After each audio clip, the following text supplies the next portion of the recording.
Bismillahirrahmanirrahim. Assalamualaikum warahmatullahi wabarakatuh.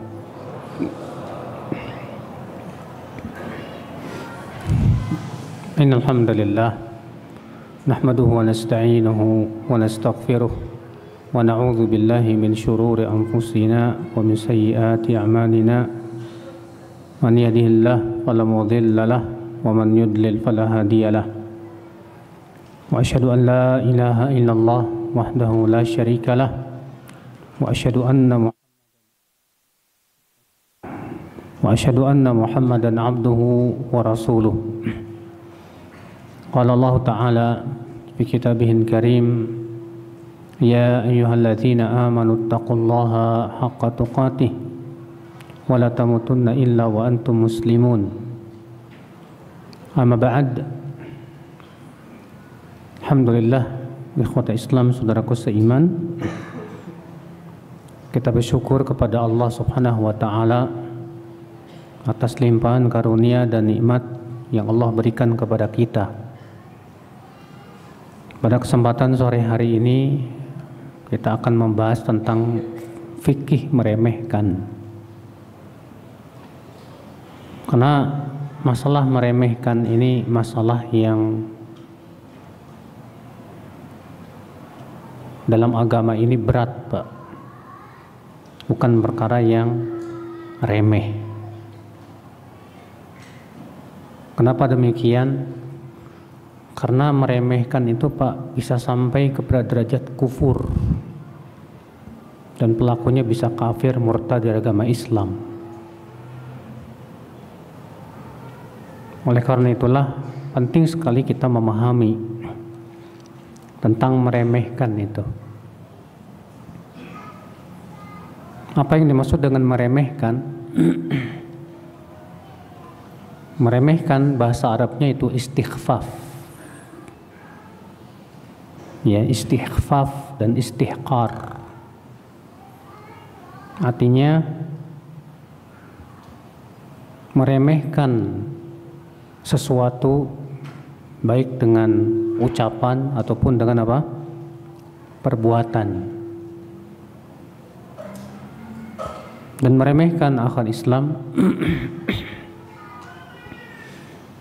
ada yang terpuji dan ada yang tercela.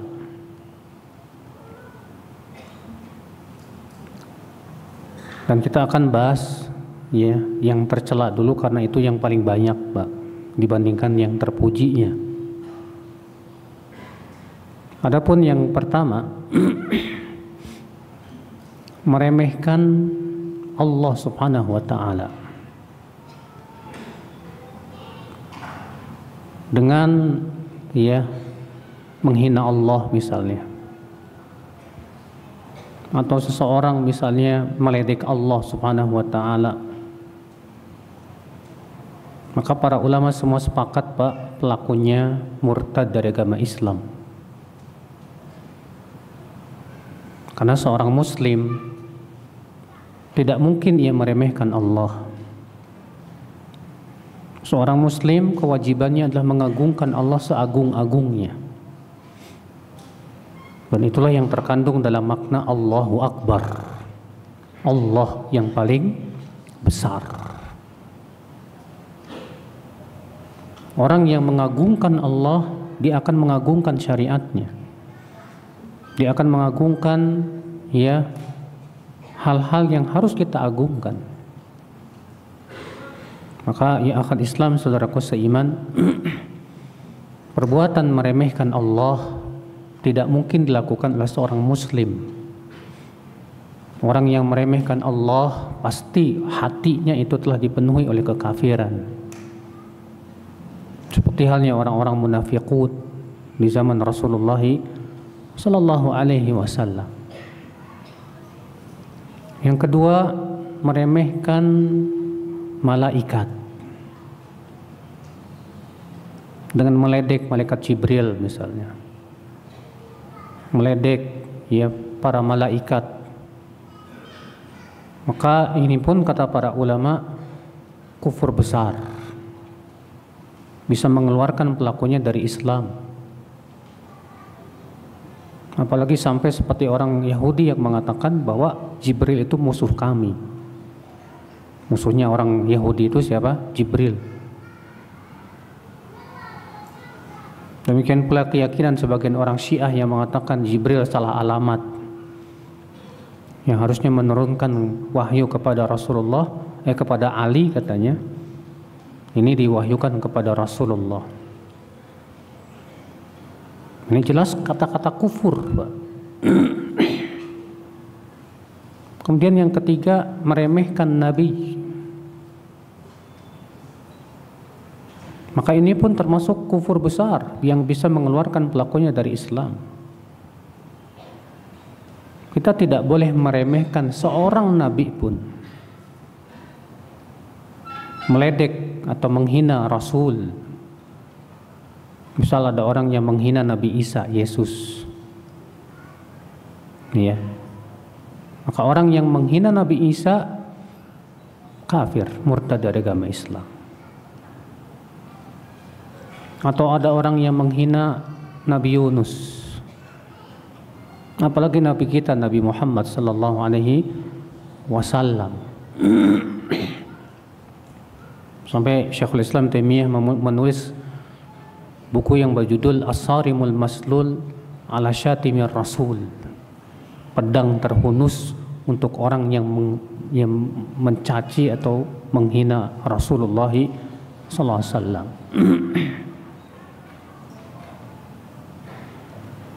Jangankan meremehkan, Pak. Membanding-bandingkan para nabi saja dilarang oleh Rasulullah SAW. Pernah Rasulullah mendengar para sahabat mengunggul-unggulkan Rasulullah di atas Nabi Yunus. Apa kata Rasulullah SAW? La tufadhiluni ala Yunus bin Matta. Jangan kalian mengunggulkan aku di atas Yunus. Padahal semua ulama sepakat bahwa Rasulullah SAW itu Nabi yang terbaik, Nabi yang paling utama. Tapi kenapa Rasulullah SAW melarang mengunggulkan? Karena dikhawatirkan ini bisa menyeret kepada meremehkan. Meremehkan seorang Nabi tidak boleh, haram. Ikhwatul Islam, saudaraku seiman. Kemudian ya akhul Islam, meremehkan syariat Allah.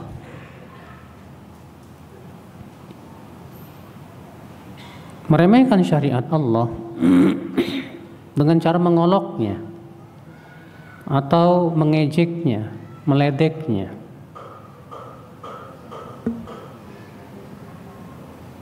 Contoh misalnya kalau ada orang yang meledek orang berjenggot, kayak kambing ente. Atau ada orang yang memakai kain di atas mata kaki, padahal Rasulullah SAW kan menganjurkan kebanjiran.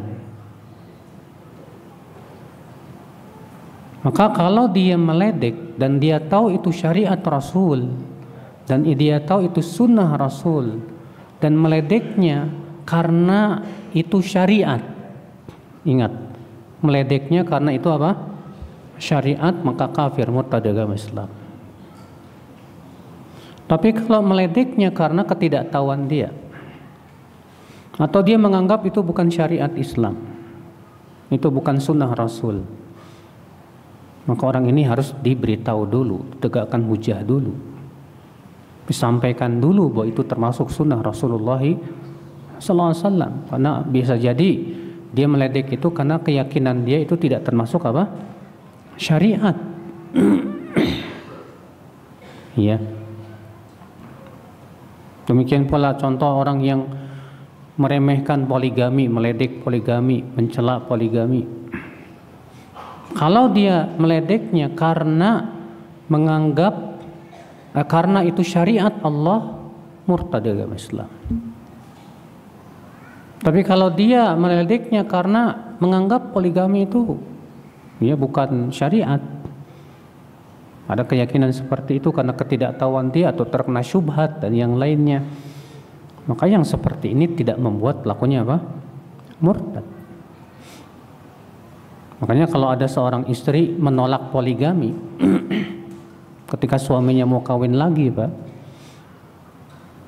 kemudian istrinya menolak, nggak mau, saya nggak mau poligami. Apakah si istri murtad dari agama Islam? Hah? Murtad tidak? Kata para ulama, diberikan perincian. Kalau dia menolak karena itu syariat, tahu itu syariat, dan dia menolak karena itu syariat, murtad. Tapi kalau dia menolak karena sifat wanita tidak mau dimadu, kecemburuan, seperti ini tidak murtad. Ya, tidak juga berdosa. Kenapa? Ini fitrah wanita, Pak. Semua wanita pasti nggak mau ya suaminya kawin lagi. Makanya banyak perempuan mengatakan, saya tidak menolak poligami. Ya, poligami syariat Allah, asal jangan suami saya.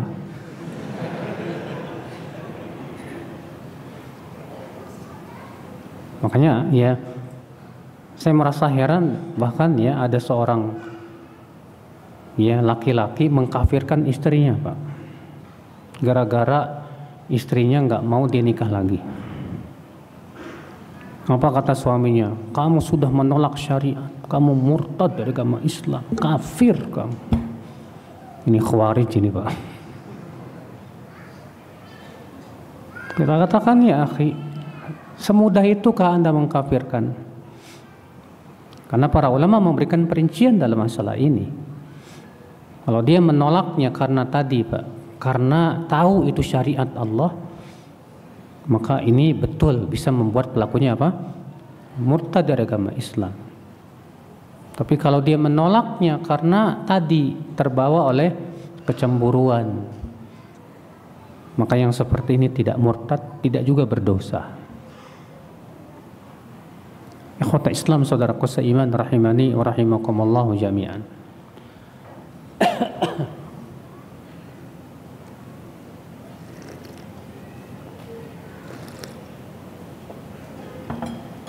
Kemudian ya ikhwata Islam, saudaraku seiman,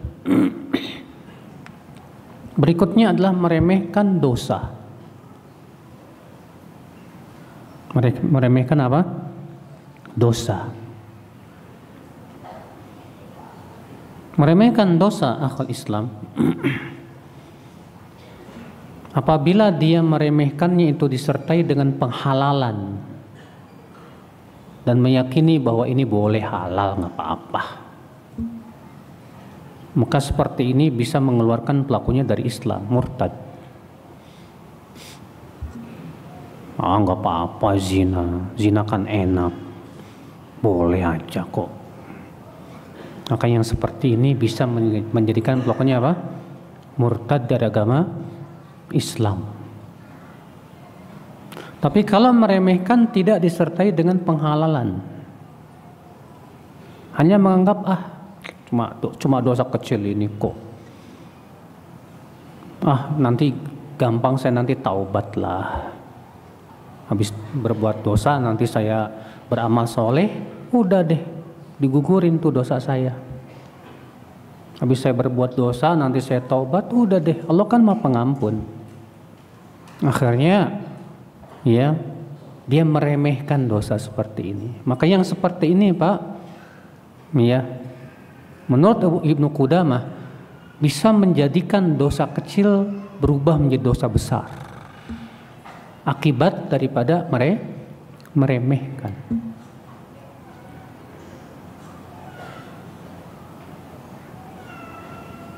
Hati-hati, saudaraku seiman.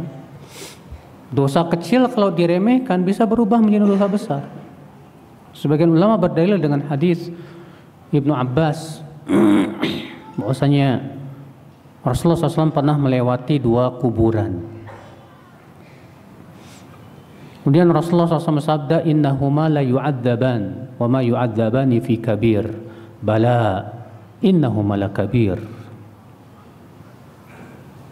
Amma ahaduhuma fakana yamshi bin namimah wa amma al-akhar fakana la yastanzihu min al-bawl. Keduanya sedang diazab, penghuni kuburnya. Dan tidaklah keduanya diazab dalam perkara yang besar. Bala innahu malakabir. Padahal itu besar. Artinya kepada sebagian ulama mengatakan, artinya mereka menganggap remeh, Pak. Ketika Nabi mengatakan, wa ma yu'adzabani fi kabir. Tidaklah keduanya diazab dalam perkara yang besar. Artinya besar menurut apa? Tidaklah perkara itu besar menurut pelakunya. Artinya pelakunya menganggap remeh itu. Apa kata Rasulullah? Bala innahu malakabir. Padahal itu besar di sisi Allah. Adapun yang pertama yaitu mengadu domba, dan mengadu domba termasuk dosa besar. Adapun yang kedua yaitu tidak mensucikan dirinya dari air kencing, dan itu termasuk dosa besar. Tapi akibat meremehkan saudaraku sekalian. Makanya akhwat Islam, seorang muslim jangan meremehkan dosa sekecil apapun.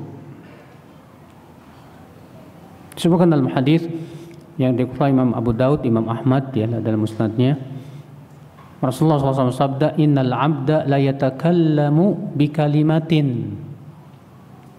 Seorang hamba berbicara dengan kalimat-kalimat min sakhatillah, yang dimurkai oleh Allah. La yulqi bihi balan, la yulqi biha balan. Dia tidak peduli, dia meremehkan kata-kata itu. Yahwi bihi fi nari jahannam sab'ina kharifan. Gara-gara kata-kata itu ia masuk ke neraka jahanam 70 musim. Subhanallah. Gara-gara kata-kata yang diremehkan. Iya. Dia masuk ke dalam neraka jahanam sab'ina kharifan. Kharif itu artinya musim gugur. 70 kali musim gugur. Subhanallah. Kadang seseorang mengucapkan kata-kata yang dianggap remeh, Pak, tapi ternyata memperolok Al-Quran. Memperolok Al-Quran. Seperti terjadi ya di zaman Rasulullah Sallallahu Alaihi Wasallam. Dalam sebuah peperangan ada orang bercanda aja. Dia mengatakan, ma ra'ayna arghaba butunan wala ajbanahum inda liqa min qurra'ina. Itu ya, orang yang paling doyan makan, orang yang paling pengecut dalam peperangan itu kori-kori itu katanya. Tujuannya cuma bercanda. Apa kata seorang sahabat? Kadzabta, kamu dusta. Walakinnaka munafiq, kamu munafik. Iya. La ukhbiranna dzalika Rasulullah SAW, aku akan kabarkan kepada Rasulullah SAW ucapanmu itu. Pergilah sahabat ini kepada Rasulullah, ternyata Allah sudah mendahuluinya. Maka kata sahabat itu, orang ini pun kemudian berkata kepada Rasulullah, innama kunna nakhudu wa nal'ab, kami cuma bercanda ya Rasulullah, enggak sungguh-sungguh. Apa kata Allah? Qul abillah wa ayatihi wa rasulihi kuntum tastahzi'un la ta'tadhiru qad kafartum ba'da imanikum. Katakan kepada mereka, kepada dia, apakah kepada Allah, kepada ayat-ayatnya, kepada kepada Rasulnya kalian memperolok? Kalian jangan minta lagi udzur. Kalian telah kafir setelah keimanan kalian, kata Allah Subhanahu wa ta'ala. Iya. Meremehkan Al-Quran termasuk kufur besar. Memperolok ayat Al-Quran. Orang yang memperolok itu karena meremehkan biasanya. Orang yang memperolok itu karena apa? Meremehkan. Sebab kalau dia tidak meremehkan, dia tidak akan mungkin memperolok. Saudaraku seiman rahimani wa rahimakumullah jami'an. Makanya Jangan pernah menganggap remeh dosa sekecil apapun. Kata Rasulullah SAW, iyyakum wa muhaqqaratiz dzunub. Jauhi oleh kalian dosa-dosa yang dianggap kecil, dosa-dosa kecil. Fa innalaha minallahi taliban. Karena dosa-dosa tersebut memiliki pencari dari Allah Subhanahu wa taala. Dalam satu artian yang lain, dosa-dosa kecil, orang yang melakukan dosa-dosa kecil terus-menerus, perumpamaannya seperti orang yang mengumpulkan apa? Kayu. Ini kumpulkan, ini tumpuk. Lama-lama jadi besar apinya, Pak. Orang yang terus-menerus melakukan dosa kecil, Pak, akibat apa? Akibat menganggap apa? Remeh. Kalau dia tidak menganggap remeh dosa, dia tidak akan melakukannya, tidak berani dia. Ikhwata Islam, saudaraku seiman, rahimani wa rahimakumullah jami'an. Kemudian selanjutnya ya akhi, meremehkan amal. Menganggap remeh amal. Tadi sudah kita sebutkan, Pak, meremehkan amal. Kalau dia meledek ya amal tersebut karena itu syariat Allah, maka orangnya bisa murtad dari agama apa? Islam. Tapi kalau meremehkan dalam artian cuma sunnah ini. Sebagian orang kan terkadang begitu, Pak. Ketika dia tahu itu hukumnya sunnah, dia bilang apa? Cuma sunnah ini. Sunnah kan kalau dilakukan dapat pahala, kalau ditinggalkan nggak berdosa. Akhirnya gara-gara itu dia remehkan, dia tinggalkan. Maka ya akhul Islam, saudaraku seiman, rahimani wa rahimakumullah jami'an. Orang yang misalnya dia meninggalkan sholat sunnah karena menganggap itu cuma sunnah, insya Allah saya nggak berdosa. Maka orang ini kata para ulama tercela. Iya. Maka dari itulah ya akhul Islam, meremehkan amal itu adalah tanda atau pembuka untuk meninggalkan amal. Makanya Nabi SAW bersabda apa? La tahqiranna minal ma'rufi syai'an. Jangan remehkan kebaikan sekecil apapun. Rasulullah SAW mengatakan begitu. La tahqiranna minal ma'rufi syai'an. Jangan remehkan ma'ruf. Ma'ruf itu artinya sesuatu yang baik, amal soleh, ya, syai'an, sekecil apapun. Walau antalqa akhaka wa wajhuka ilaihi mubasyir. Walaupun dengan cara kamu bertemu dengan saudaramu dalam keadaan wajahmu berseri-seri. Jangan dianggap remeh, kata Rasulullah SAW. Banyak diantara kita menganggap remeh itu, Pak. Ketemu sama temannya, senyum aja kagak, Pak. Ya, wajahnya itu bermuka masam. Mungkin niatnya sih jaim, Mbak, jaim, tau nggak jaim? Jaga image, katanya biar lebih berwibawa. Kita katakan ya akhi, Rasulullah SAW bermuka masam kepada orang buta, ditegur sama Allah. Bermuka masam kepada siapa? Ibnu Ummi Maktum.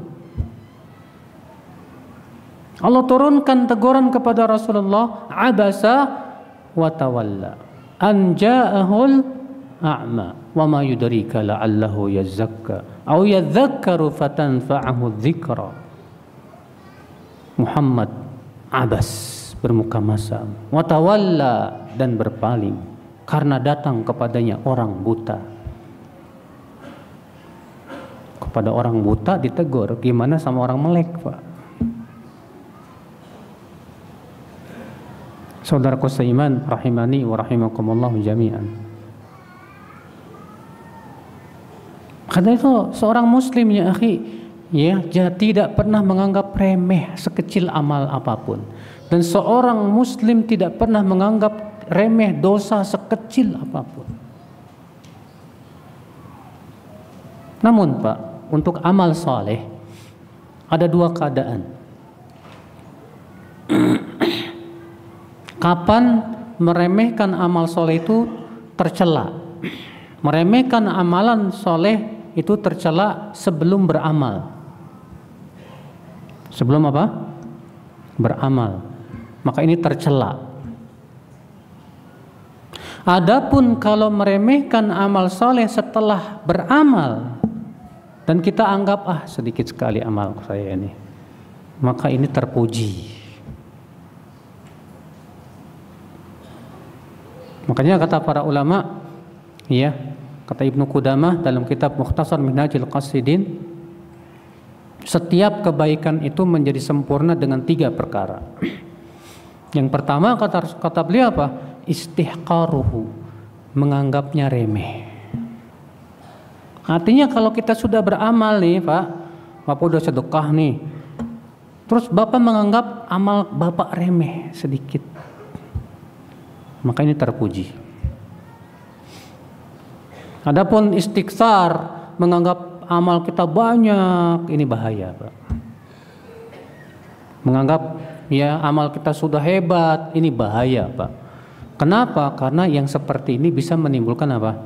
Ujub dan sombong. Iya. Pak, jangan ngantuk Pak. Ini asar loh Pak. Kalau malam antum ngantuk gak masalah. Asar masih ngantuk keterlaluan. Mungkin malamnya ronda kali. Ikhwatul Islam, saudaraku seiman. Makanya disebutkan dalam hadis yang dikeluarkan Imam Ahmad, Inna syaitan qad aisha an yu'bad bi ardikum walakin radiyalakum mimma tahqiruna min a'malikum. Setan itu, kata Rasulullah, merasa putus asa untuk disembah di negeri kalian ini. Tapi setan ridho terhadap perkara yang kalian remehkan dari amal kalian itu. Meremehkan amal maksudnya sebelum beramal, sehingga akhirnya gara-gara meremehkan dia tidak mengamalkannya. Ternyata itu diridhoi oleh setan, Mas. Meremehkan dosa itu pun sesuatu yang diridhoi oleh setan, saudaraku sekalian. Maka sekali lagi saudaraku sekalian, jangan pernah meremehkan amal sekecil apapun. La tahqiranna minal ma'rufi syai'an. Ya. Kata Rasulullah juga, ittaqillah walau bisyiqqi tamrah. Bertakwalah kamu kepada Allah, takutlah, ittaqun nar. Takutlah dari api neraka walaupun sedekah dengan sepotong kurma. Sepotong kurma.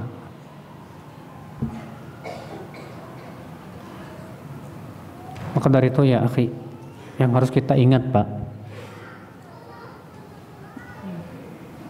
bisa jadi seseorang itu masuk surga gara-gara amal yang sedikit, yang kecil. Rasulullah SAW ketika Isra dan Mi'raj, beliau bersabda apa? Ra'aitu hina usriya bi rajulan yataqallabu fil jannah. Ya. Ketika Isra Mi'raj, aku melihat di surga ada orang yang mondar-mandir di surga. Gara-gara apa? Ternyata gara-gara ranting yang ia singkirkan dari jalan, yang mengganggu orang. Gara-gara itu dia masuk surga. Makanya kata para ulama, kita tidak tahu amalan mana yang membuat kita masuk ke surga. Dan kita pun tidak tahu dosa mana yang membuat kita masuk ke dalam api neraka. Boleh jadi kita masuk neraka gara-gara amal yang kita anggap remeh itu, Pak. Gara-gara maksiat yang kita anggap remeh. Dan boleh jadi kita bisa masuk surga gara-gara amal yang dianggap remeh. Antum mungkin pernah dengar kan kisah seorang pelacur yang mengasih minum Anjing. Ngasih minum anjing remeh loh Pak. Tapi gara-gara ini si pelacur masuk surga. Dimaafkan oleh Allah Subhanahu wa taala. Gara-gara itu.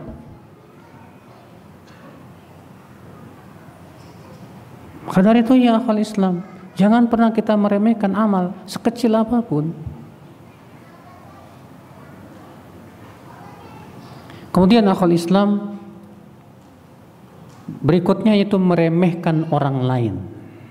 Meremehkan seorang muslim. Meremehkan seorang muslim dilarang oleh Rasulullah sallallahu alaihi wasallam. Kata Rasulullah SAW, la yahqiru muslimun muslima. Janganlah seorang muslim meremehkan muslim yang lain. Jangan pernah kita meremehkan seorang muslim, karena kita tidak tahu Pak apa yang ada di hatinya. Kita tidak tahu bagaimana amalnya dia saat sendirian. Mungkin ya orang yang antum meremehkan itu dia lebih ikhlas hatinya di sisi Allah. Mungkin orang yang kita anggap remeh itu ternyata punya kebaikan di sisi Allah yang sangat besar. Hanya Allah yang Maha tahu. Hatta antum melihat teman antum berbuat dosa, jangan pernah remehkan. Kita tidak tahu, barangkali dia diberi taubat oleh Allah Subhanahu wa taala setelah itu. Makanya kalau kita melihat orang yang berbuat dosa Pak, doakan supaya dia diberi hidayah. Di zaman Rasulullah Pak, ada seorang sahabat yang dia itu suka mencandai Rasulullah. Sampai Rasulullah suka tertawa terkekeh-kekeh gara dia. Tapi sahabat ini sering ketahuan mabuk-mabukan. Sampai sering dicambuk oleh Rasulullah sallallahu alaihi wasallam.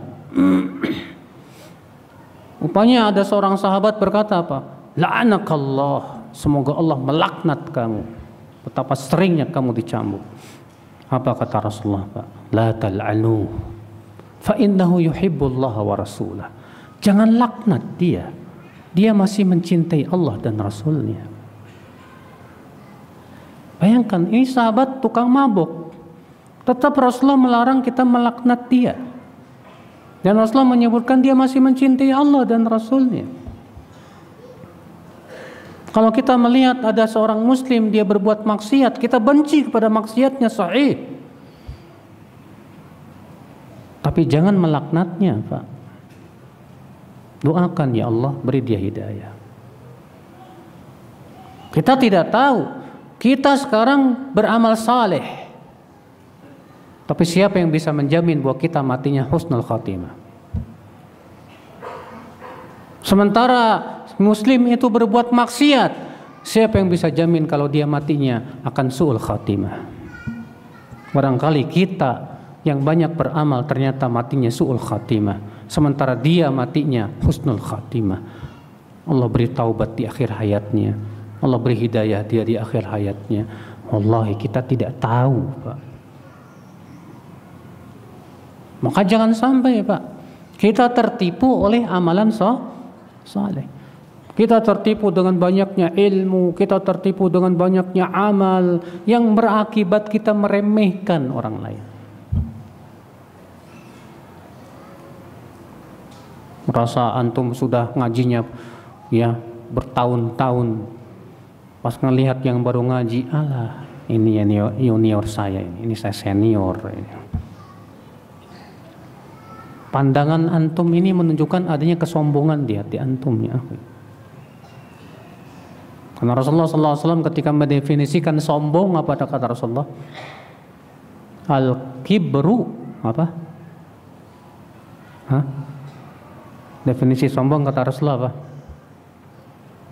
Masa nggak tahu? Batarul haqqi, menolak kebenaran. Wa ghamtun nas, dalam satu artinya wa ghamsun nas, dan meremehkan manusia. meremehkan manusia, termasuk kesombongan, Pak. Ya. Apalagi kalau meremehkan disertai dengan istihza, memperolok, sukhriyah. Makanya Allah mengatakan dalam Al-Quran, surat apa itu? Al-Hujurat ayat 12. Ya ayyuhalladzina amanu la yaskhar qaumun min qaumin asa an yakunu khairan minhum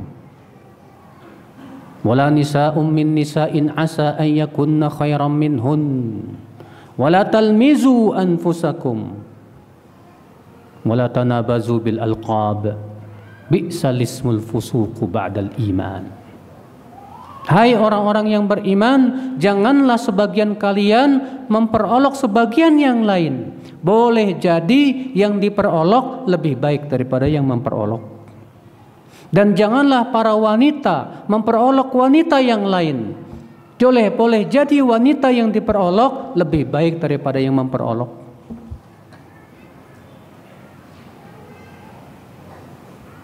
Perhatikan kata-kata ini, Pak.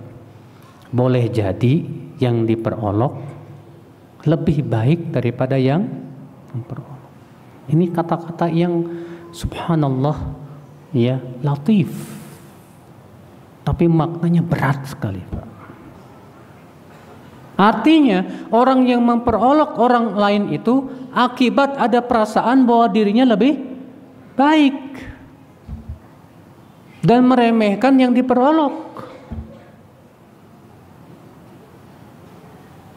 Sebab kalau dia menganggap bahwa saudaranya lebih baik daripada dirinya, saya yakin dia tidak akan memperolok. Tapi dia meremehkan saudaranya, makanya dia apa? Memperolok. Maka Allah mengatakan, boleh jadi yang diperolok lebih baik daripada yang memperolok. Sebuah teguran keras, Pak. Bahkan kata sebagian ulama, orang yang memperolok ya sudah pasti lebih buruk di mata Allah daripada yang diperolok. Ikhwata Islam, saudaraku seiman, rahimani wa rahimakumullahu jami'an. Maka seorang muslim itu, Pak, dia selalu merasa muslim lain itu lebih baik darinya. Itu seharusnya perasaan yang harus kita tumbuhkan di hati kita. Al-Hasan Al-Basri ketika menafsirkan makna tawadu, beliau ditanya apa itu tawadu, kata Al-Hasan Al-Basri, an yakhrujar rajul min manzilihi fala yara musliman illa dhanna annahu khairum min. Seseorang keluar dari rumahnya, tidaklah ia melihat seorang muslim kecuali ia merasa si muslim ini lebih baik daripada dirinya.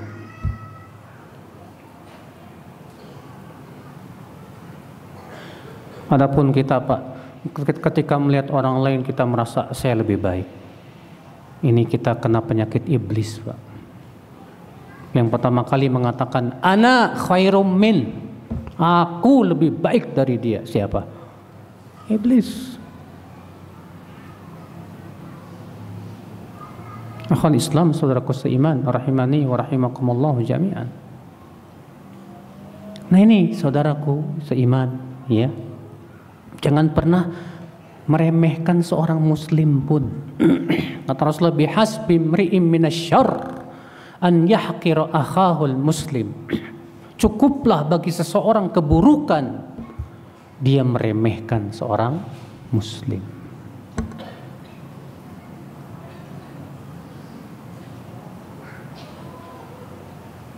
Subhanallah, saudaraku seiman, rahimani rahimakumullahu jami'an. Ini dia, Pak, hal-hal meremehkan yang itu semua buruk, Pak. Adapun meremehkan yang terpuji, yaitu meremehkan dunia dan menganggap dunia itu sesuatu yang remeh, hina. Dan meremehkan dunia itu, Pak, biasanya akibat dia mengagungkan akhirat. Orang yang mengagungkan akhirat, membesarkan urusan akhirat, dia akan menganggap remeh dunia. Dan orang yang meremehkan dunia, Pak, dia akan menimbulkan dua sifat yang terpuji. Sifat yang pertama yaitu wara. Sifat yang kedua yaitu zuhud. Sifat yang pertama apa? Wara. Sifat yang kedua apa? Zuhud. Apa bedanya wara dan zuhud? Wara, kata Syekhul Islam Taimiyah, tarku ma yukhsha dararuhu fil akhirah. Meninggalkan semua yang dikhawatirkan bermudarat untuk akhirat kita. Meninggalkan semua yang dikhawatirkan bermudarat untuk apa? Akhirat kita. Adapun zuhud, apa itu zuhud? Kata Syekhul Islam, tarku ma la yanfa'u fil akhirah. Meninggalkan semua yang tidak ada manfaatnya untuk akhirat kita. Mana yang lebih tinggi? Zuhud apa wara? Hah? Zuhud apa wara? Hah? Zuhud. Ahsan. Zuhud lebih tinggi daripada apa? Wara. Kalau wara adalah meninggalkan semua yang dikhawatirkan bermudarat untuk apa? Akhirat. Semua yang dikhawatirkan mudarat untuk akhirat dia tinggalkan. Berarti orang yang wara, Pak, masih melakukan yang mubah-mubah, masih. Iya. Sedangkan zuhud meninggalkan semua yang tidak ada manfaatnya untuk akhirat. Maka yang mubah-mubah pun sebatas yang apa boleh saja dia tinggalkan kalau nggak ada manfaatnya. Makanya zuhud lebih tinggi daripada apa? Wara. Dan disebutkan dalam hadis Nabi sallallahu alaihi wasallam, ya. Fadlun fil ilm ya ahabbu ilayya min fadlin fil ibadah wa khairu dinikum al-wara. Kelebihan dalam ilmu lebih aku sukai daripada kelebihan dalam ibadah. Dan sebaik-baik agama kalian, itu amal kalian adalah wara. Karena sifat wara ini, Pak, muncul daripada apa? Karena tadi wara dan zuhud muncul dari meremehkan kehidupan dunia dan mengagungkan kehidupan apa? Akhirat. Membesarkan urusan akhirat. Dia takut kalau akhiratnya rusak. Dia takut kalau imannya ya berkurang, erosi. Maka pada waktu itu dia meremehkan dunia. Saudaraku seiman rahimani wa rahimakumullah jami'an. Kemudian meremehkan dunia, Pak, bisa menyebabkan hati kita kaya. Meremehkan dunia bisa menyebabkan hati kita apa? Kaya, qanaah. Iya. Sebutkan dalam hadis yang dikeluarkan Imam Tirmidzi, Rasulullah SAW bersabda, "Man kanat hammuhu dunya, farraqallahu alaihi syamlah, wa ja'ala al-faqra fi qalbi wa baina 'ainayhi, wa lam ta'tihi minad dunya illa ma kutiba lah. Wa man kanat hammuhu al-akhirah, jama'allahu lahu syamlah, wa ja'ala al-ghina fi qalbihi, wa atathu ad-dunya wa hiya raghimah." Siapa yang dunia itu yang paling dia inginkan, keinginan yang terbesar apa? Dunia. Maka Allah cerai beraikan urusannya. Artinya dia tidak bisa istiqomah. Dan Allah jadikan kefakiran itu di pelupuk matanya.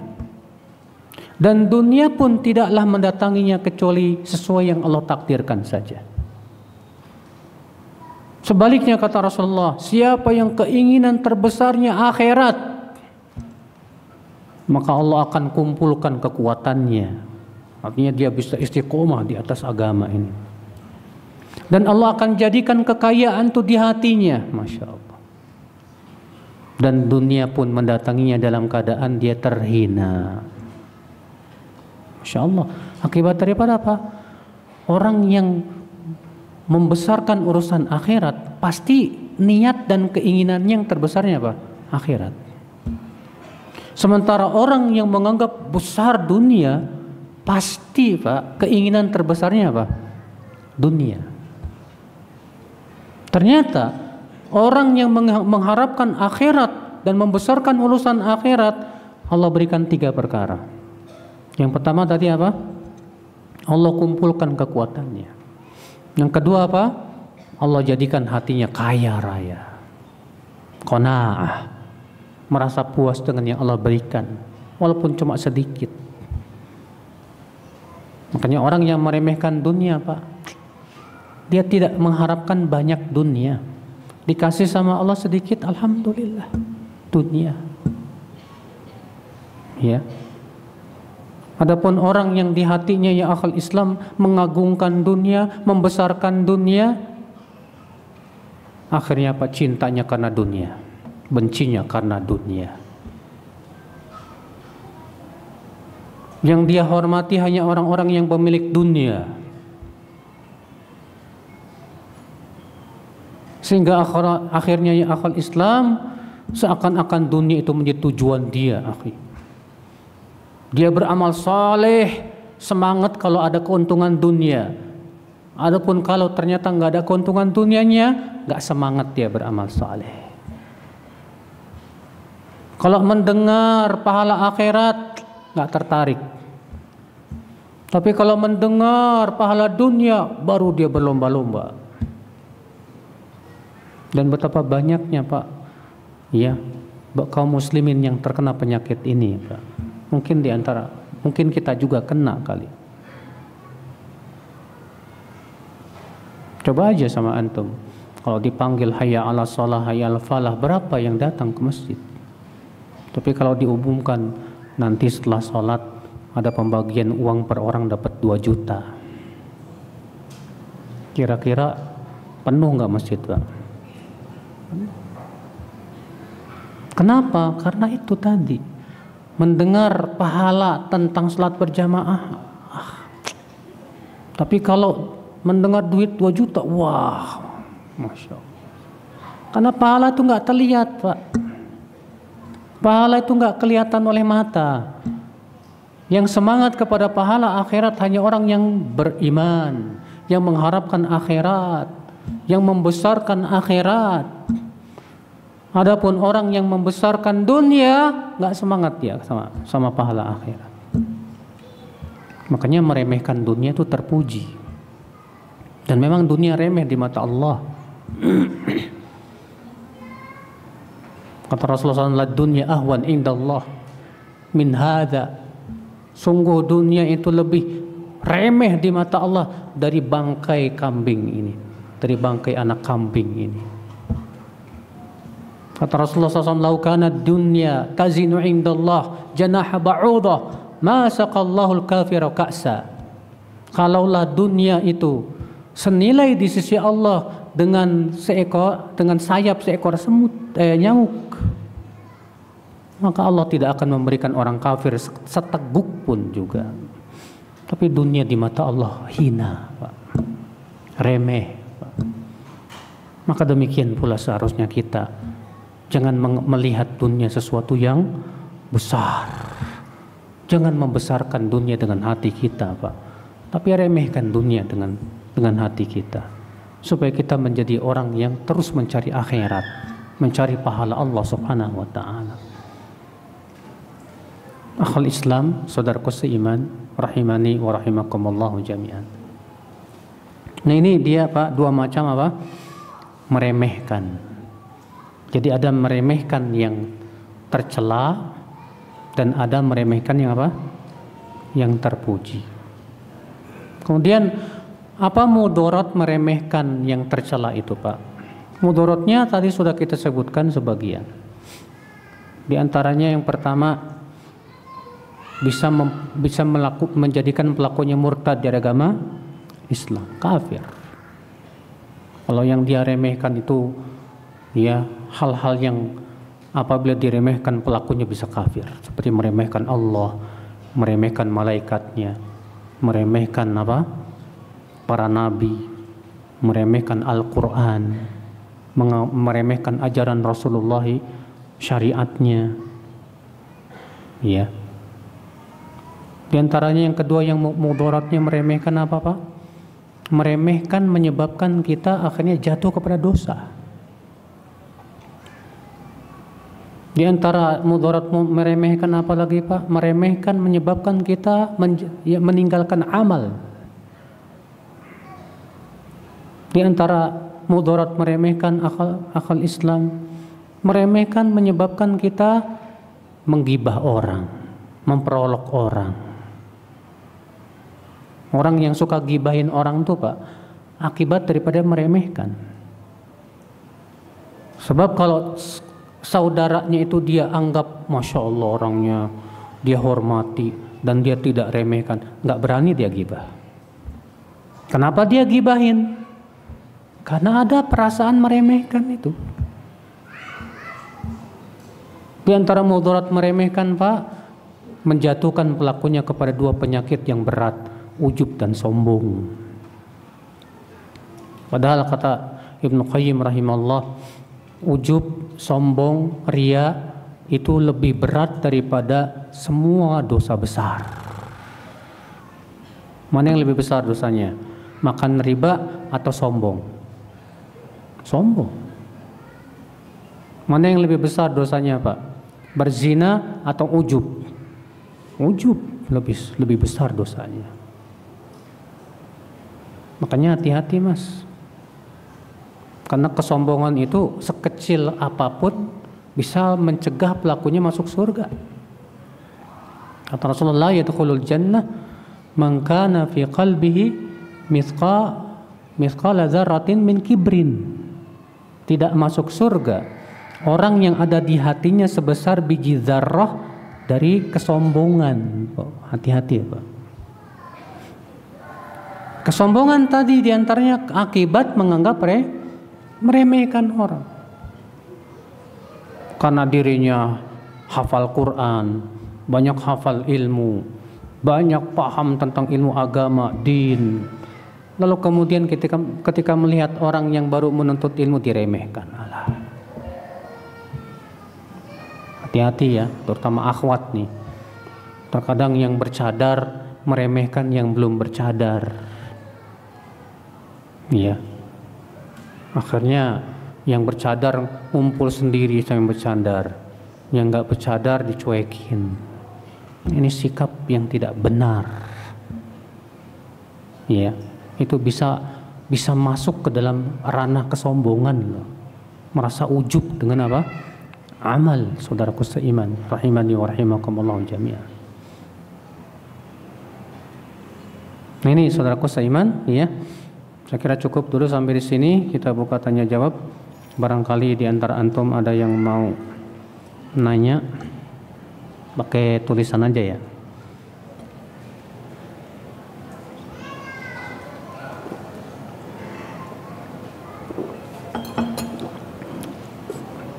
Sebelumnya ada pertanyaan. Ini buat hadiah. Ringkasan tafsir Ibnu Katsir dari juz 1 sampai juz 30. Masya Allah. Siapa yang bisa jawab pertanyaan dapat hadiah ini. Pertanyaan.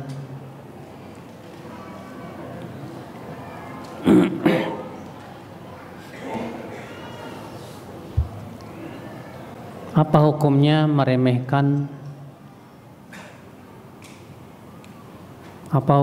meremehkan syariat Allah?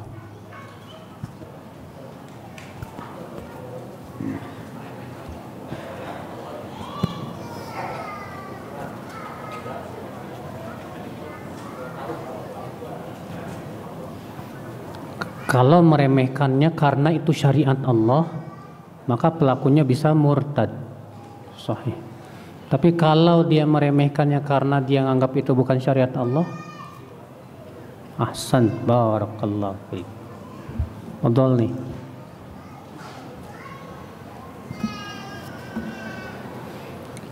Sebutkan 5 bahaya meremehkan.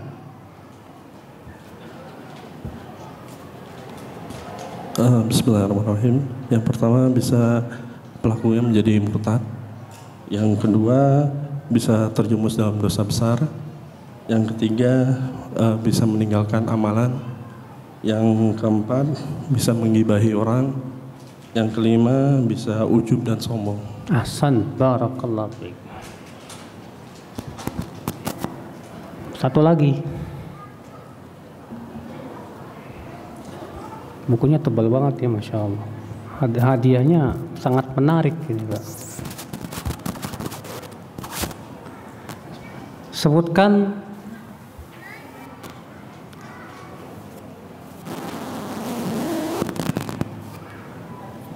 kalau kita meremehkan dunia, maka itu akan menimbulkan 2 perkara yang terpuji. Apa dan definisinya?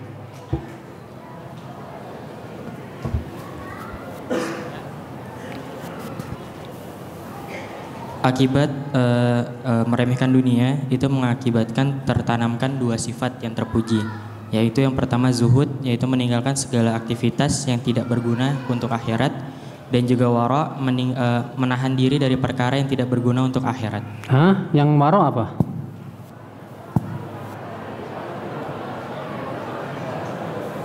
Definisi waronya salah ini.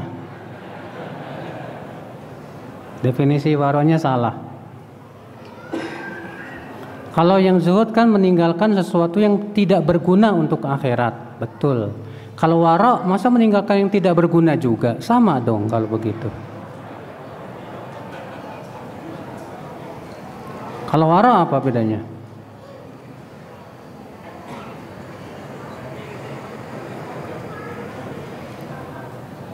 Hah? Oh ya, menahan diri dari perkara yang mengkhawatirkan mudarat untuk perkara akhiratnya. Ahsan, barakallahu fiik. Kalau wara meninggalkan sesuatu yang dikhawatirkan akan membahayakan atau memberikan mudarat untuk akhirat. Hadiahnya udah habis, Mas. Hah? Hadiah untuk akhwat ada 3. Berarti sekarang khusus akhwat, laki-laki diam. Hadiahnya bukunya sama. Iya.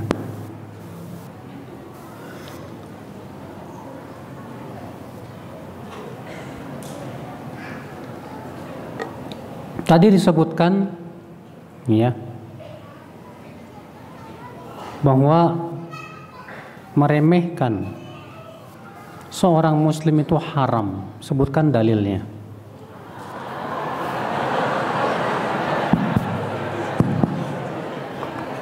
Lo dalilnya tadi kan gampang. Masa nggak tahu? Bismillah, assalamualaikum warahmatullahi Tuh wabarakatuh. ada yang bisa jawab, Masya Allah. Dalilnya itu hadis tentang sombong, yaitu al-kibru batarul haq wa ghamtun nas. Sombong itu menolak kebenaran dan merendahkan manusia. Ahsanti, Masya Allah, barakallah. Pertanyaan berikutnya, sebutkan 3 perkara yang apabila atau 4 perkara yang apabila diremehkan pelakunya jadi kafir, murtad.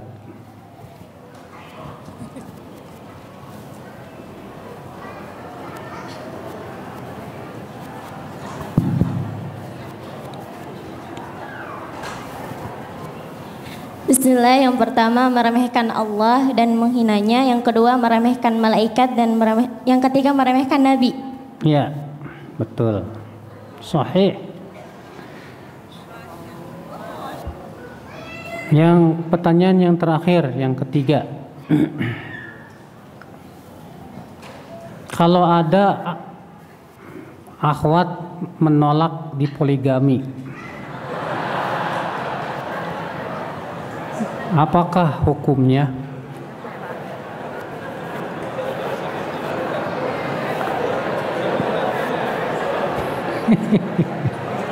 Ini kan pertanyaan buat Ahmad.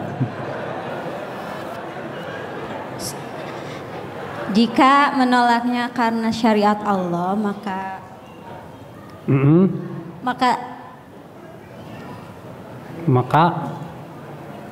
tercela. Apa tadi teh? Murtad, bisa keluar dari Islam. Betul. Tapi jika karena kecemburuan tercela. Maka boleh. Gak apa-apa. Jika kecemburuan maka tidak berdosa. Tidak berdosa. Iya.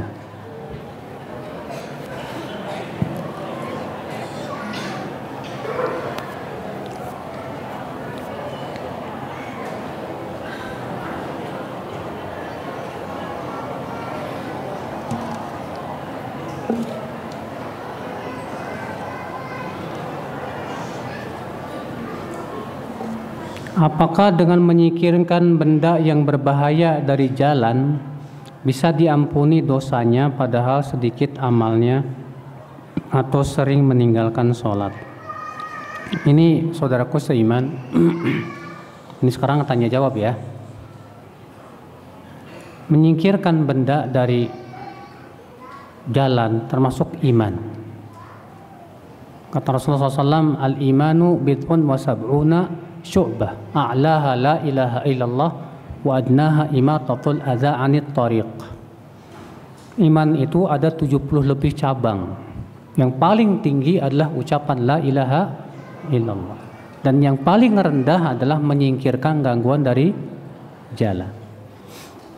Tadi pertanyaannya, padahal sedikit amalnya. Apa yang dimaksud dengan sedikit amal, Pak? Kalau yang dimaksud dengan sedikit amal artinya dia hanya mencukupkan sama yang wajib-wajib saja. Yang sunnah-sunnahnya nggak pernah. Dia cuma sholat 5 waktu doang, puasa Ramadan doang, puasa sunnahnya kagak, puasa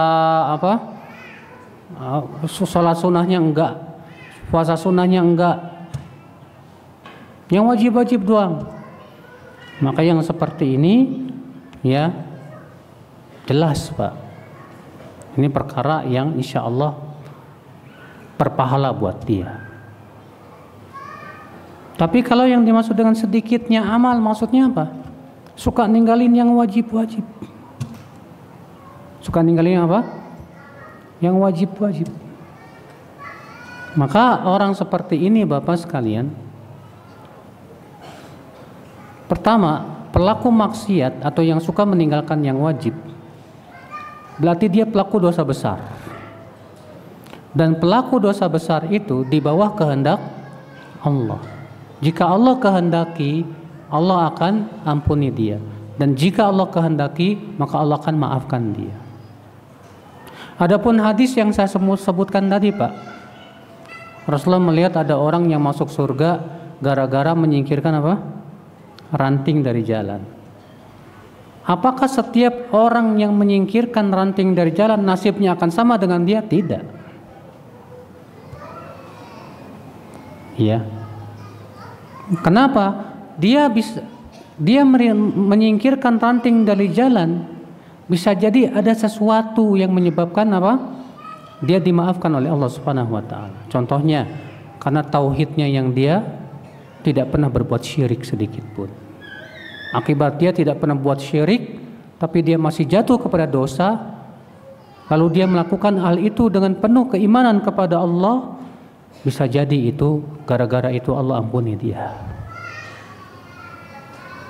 Adapun kalau misalnya dia berbuat syirik, abadan, Pak, amalan segede apapun nggak ada manfaatnya. Karena Allah berfirman, la in asyrakta la yahbatanna amaluk. Kalau kamu berbuat syirik, batal amal. Ya. Demikian pula orang yang meninggalkan sholat diikhtilafkan, diperselisihkan oleh para ulama apakah masih muslim statusnya atau tidak. Menurut Imam Ahmad dia bukan muslim. Menurut jumhur dia masih muslim. Ya. Maka dari itu para ulama mengatakan hadis-hadis seperti tadi, ada pelacur yang ngasih apa? Jangan hanya dipahami satu hadis tanpa melihat hadis-hadis yang lain. Ya, seperti orang yang masuk surga gara-gara menyingkirkan ranting. Jangan dipahami satu hadis itu tanpa melihat hadis-hadis yang lain. Dan tidak bisa dijadikan sebuah kaidah bahwa setiap orang yang melakukan itu pasti diampuni, belum tentu. Itu hanya orang-orang tertentu, hanya Allah yang Maha tahu kenapa dia dimaafkan. Ya. Yang jelas itu Rasulullah sedang memotivasi supaya jangan menganggap remeh amal sekecil apapun.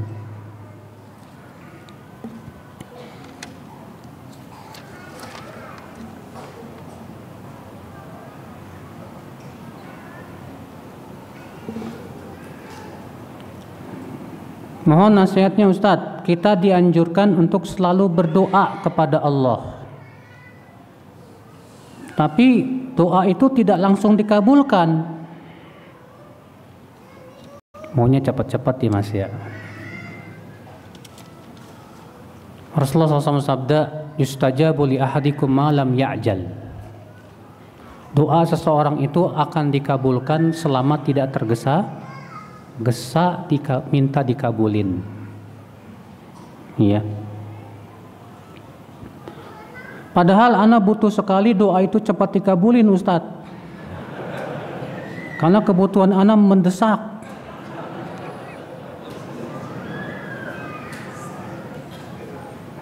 Tapi anak tetap bersabar. Ini bukan sabar namanya. Kalau sabar nggak bakalan protes gini Mas. Saya berikan perumpamaan. Kalau ada anak, antum punya anak. Anak antum ini kata dokter nggak boleh makan es krim, bahaya buat kesehatannya. Suatu ketika anak antum ngeliat es krim kemudian ngerengek sama antum minta, antum kasih nggak? Hah? Kasih nggak? Tapi dia nangis terus, kasih nggak? Kenapa antum nggak kasih? Karena si anak menganggap es krim itu manfaat buat dirinya. Tapi orang tuanya dengan ilmunya dia tahu ini bahaya. Itu antara orang tua dengan anak loh Pak. Bagaimana antara Allah dengan apa? Hambanya. Allah ilmunya sempurna, kita ilmunya dikit. Kita menganggap ini manfaat, ini mendesak. Tapi Allah tahu kalau dikabulkan secepatnya bisa jadi mudarat. Maka Allah tahan. Iya, nanti dikabulkannya. Makanya Pak, kalau berdoa serahkan ijabahnya, terserah Allah. Jangan Allah ngikutin keinginan kita, tapi kita yang ingin mengikuti keinginan Allah, itu yang benar.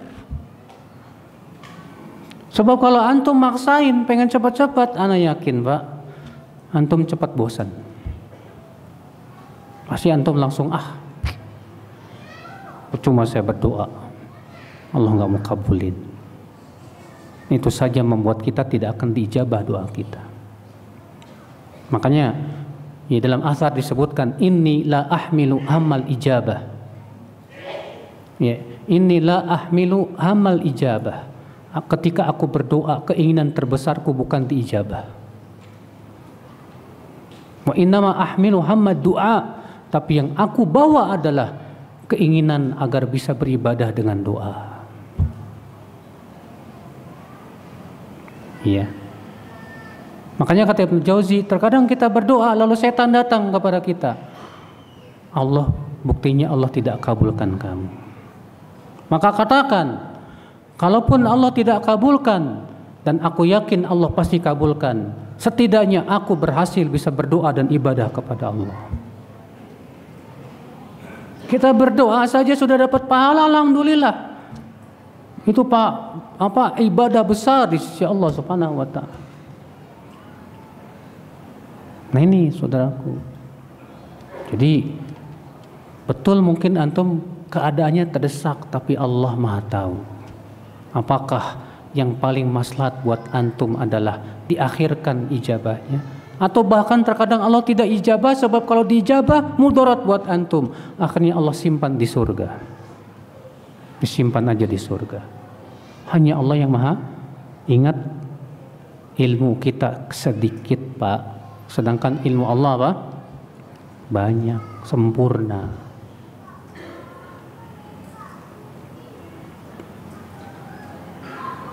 Apakah perintah sholat di awal waktu itu hanya berlaku untuk mukmin laki-laki saja? Enggak.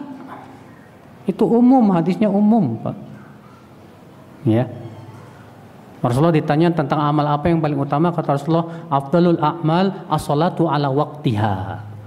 Amal yang paling utama adalah sholat di awal waktu. Ya. Baik untuk laki-laki maupun apa? Perempuan, tidak ada bedanya. Itu pada asalnya.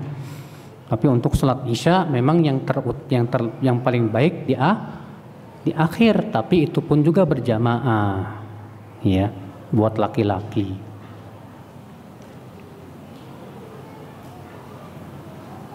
Apa yang harus kita lakukan saat terbesit kesombongan atau ujub ketika beramal, Ustaz? Apakah cukup dengan istighfar? Ya, kita segera taubat, minta ampun kepada Allah. Ya, istighfar. Dan selalu kita setiap kali muncul tahan lagi.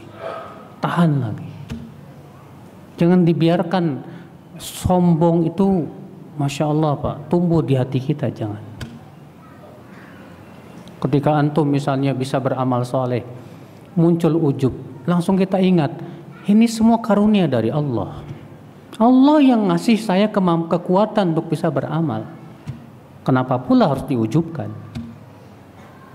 Bahkan Pak Al-Imam Al-Ajuri, orang dalam kitab Asy-Syariah mengatakan ya, bahwa orang yang ujub itu terkena penyakit Qadariyah. Terkena penyakit apa? Qadariyah. Qadariyah itu sebuah firqah yang menolak adanya apa? Takdir dan meyakini bahwa yang menciptakan kebaikan itu si hamba, yang menciptakan keburukan juga si hamba. Menurut Qadariyah, perbuatan manusia tidak diciptakan oleh Allah. Maka orang yang ujub seakan-akan mengatakan apa? Ini hasil perbuatan saya semua, tanpa bantuan dari Allah. Adapun dia orang yang yakin bahwa ini bantuan dari Allah, karunia dari Allah, dia tidak akan ujub. Ya.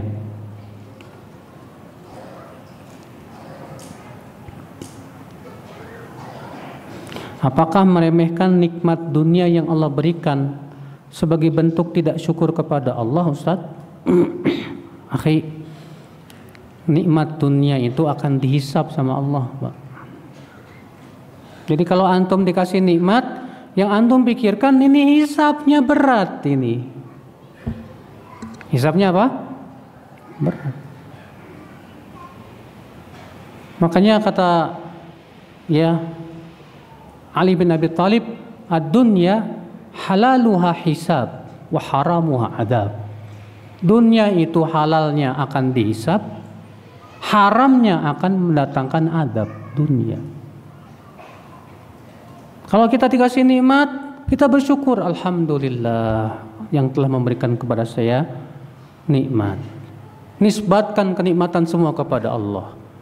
Kemudian gunakan kenikmatan itu untuk menaati Allah. Karena masalahnya ini akan ditanya sama Allah, Pak. Makanya para sahabat itu, Pak, kalau dikasih nikmat dunia, gembiranya biasa-biasa aja. Bahkan sebagian sahabat ketika dikasih dunia malah istirja, innalillahi wa inna ilaihi rajiun. Seperti dalam sebuah kisah bahwa ketika Umar bin Khattab ya sebagai Amirul Mukminin waktu itu kedatangan penduduk dari Homs. Kemudian Umar berkata kepada mereka, coba tuliskan untukku nama-nama orang-orang fakir kalian. Uktub li asma'a fuqaraikum. Ditulis yang pertama siapa? Sa'id bin Amir. Ketika Umar melihat yang pertama Sa'id bin Amir, siapa nih Sa'id bin Amir? Apa kata mereka? Amiruna. gubernur kami. Umar bengong. Gubernur kalian fakir? Iya. Dikirim oleh Umar langsung duit, Pak. 100 dinar. Ya, dalam satu riwayat 100.000 dinar. Antum tahu 1 dinar berapa? Ya. 1 dinar itu sama dengan 4,25 gram emas. Sesampainya kepada Sa'id bin Amir, ya, dibukanya. Ternyata duit. Apa kata Sa'id? Innalillahi wa inna ilaihi raji'un. Mendengar itu istrinya bertanya, ada musibah apa? Kata Sa'id, dakhalat alayya dunya litufsida akhirati. Ini ada dunia masuk mau merusak akhirat saya. Kata istrinya apa? Takhallas minha, selamatkan dirimu. Sementara istrinya nggak tahu kalau itu isinya duit.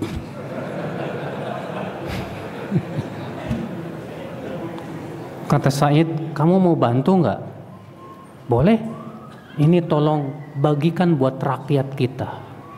Dibagikan malam itu habis, Pak. Ada nggak gubernur zaman sekarang kayak gini, Pak? Nggak ada. Hanya ada di zaman Umar.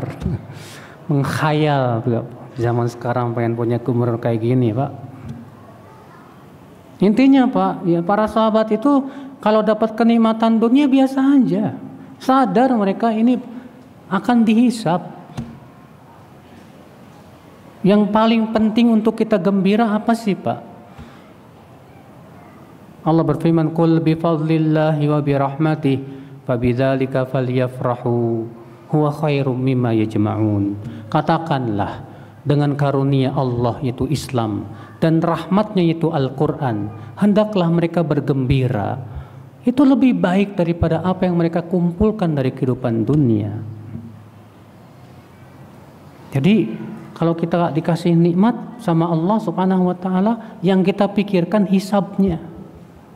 Hisabnya di akhirat gimana? Berat.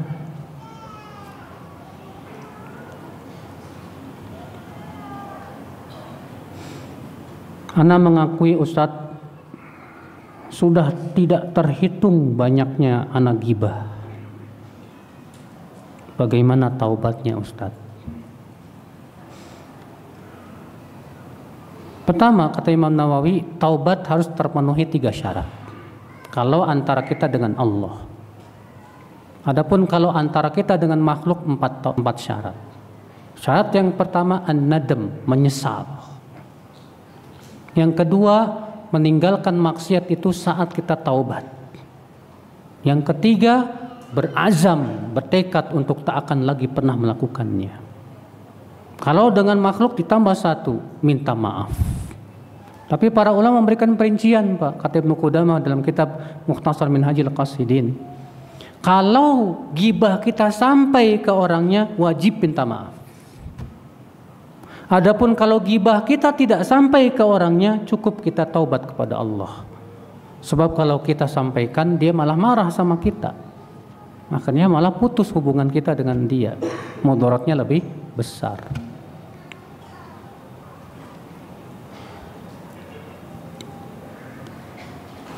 Kalau saya pergi safar untuk kajian di luar kota tanpa mahram, tapi suami mengizinkan, apa saya berdosa? Berdosa.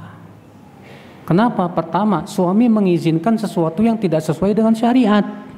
Bagaimana seseorang boleh mengizinkan sesuatu yang tidak sesuai syariat? Sementara Rasulullah bersabda, la yahillu limra'atin tu'minu billahi wal yawmil akhir an tusafir yaum wa lailah illa ma'adhi mahram.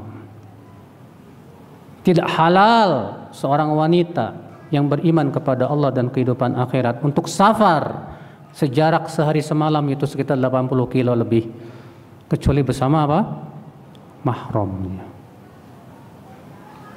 Ketika Rasulullah mengatakan begini, ada seorang sahabat berkata, Bapak, wahai Rasulullah, inna mra'ati kharajat hajah, istriku pergi haji, wa inni kutibtu fi ghazwati kadza wa kadza, dan aku diwajibkan ikut perang.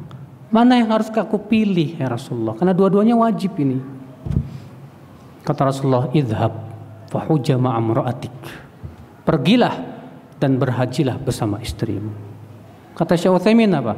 Rasulullah tidak bertanya kepada sahabat ini, istrimu berangkat sama rombongan yang aman enggak? Rasulullah enggak bertanya.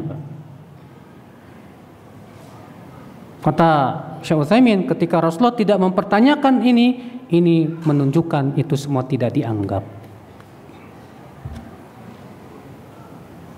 Jadi nggak boleh suami mengizinkan. Bagaimana mengizinkan sesuatu yang tidak halal? Ya.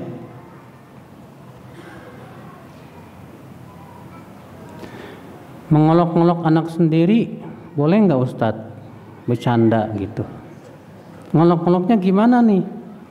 Kalau ngolok-ngolok ya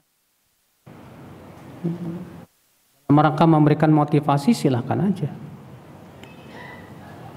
Yang jelas Pak, seorang orang tua itu jangan mengajarkan anak-anak ya akhlak yang tidak baik. Dan mengolok-ngolok orang itu termasuk akhlak yang tidak baik. Antum mengolok-ngolok anak antum, besok anak antum yang ngolok-ngolok antum. Kenapa? Karena dia sudah belajar dari antum bagaimana caranya mengolok-ngolok orang. Berarti antum sudah bikin sunnah yang buruk sama anak antum. Gara-gara antum sudah mencontohkan sunnah yang buruk, terus dicontoh sama antum, sama anak antum, antum juga yang kecipratan, Mas. Ya. Jika ada terbetik atau was-was dari setan tatkala lagi jalan dan melihat muslim lain yang tidak sesuai dengan sunnah, bagaimana cara menghilangkan was-was tersebut? Pak, kalau kita sesuai sunnah, si fulan gak sesuai sunnah, lalu kita merasa sunnah itu lebih baik daripada dia, benar, gak masalah itu. Tapi untuk memastikan saya lebih baik dari dia di sisi Allah, belum tentu Pak, kita tidak tahu. Makanya kewajiban kita adalah doakan, ya Allah, beri dia hidayah kepada sunnah. Jadi kalau kita melihat ada orang yang berbuat bid'ah, berbuat kemaksiatan, jangan lupa doakan dia dapat hidayah. Doakan.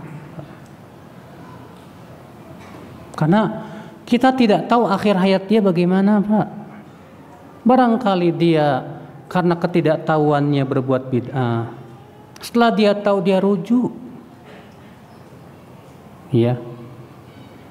Nah ini saudaraku seiman.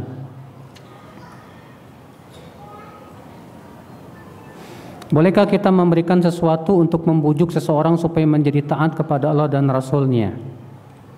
Memberikan apa maksudnya di sini? Ngasih mobil gitu? Atau ngasih barang biar dia mau taat? Rasulullah SAW dulu berdakwah dengan harta, Pak. Sampai ada seorang pentolan kepala kabilah dikasih sama Rasulullah SAW 2 lembah kambing. Sampai kata sebagian ya sahabat, kami dahulu masuk Islam karena harta. Setelah kami masuk Islam, ya Allah jadikan kami cinta akhirat. Ya. Jadi kalau kita ngasih untuk kemaslahatan akhirat, mudah-mudahan dia mau tertarik, silahkan. Karena itu dilakukan oleh Rasulullah sallallahu alaihi wasallam. Demikian, subhanakallah bihamdika asyhadu an la ilaha illa anta astaghfiruka wa atubu ilaik. Mohon maaf ya kalau ada kata-kata yang tak berkenan. Yang benar itu semua dari Allah, yang salah dari kekurangan ilmu saya dan dari syaitan. Wabillahi taufik. Assalamualaikum warahmatullahi wabarakatuh.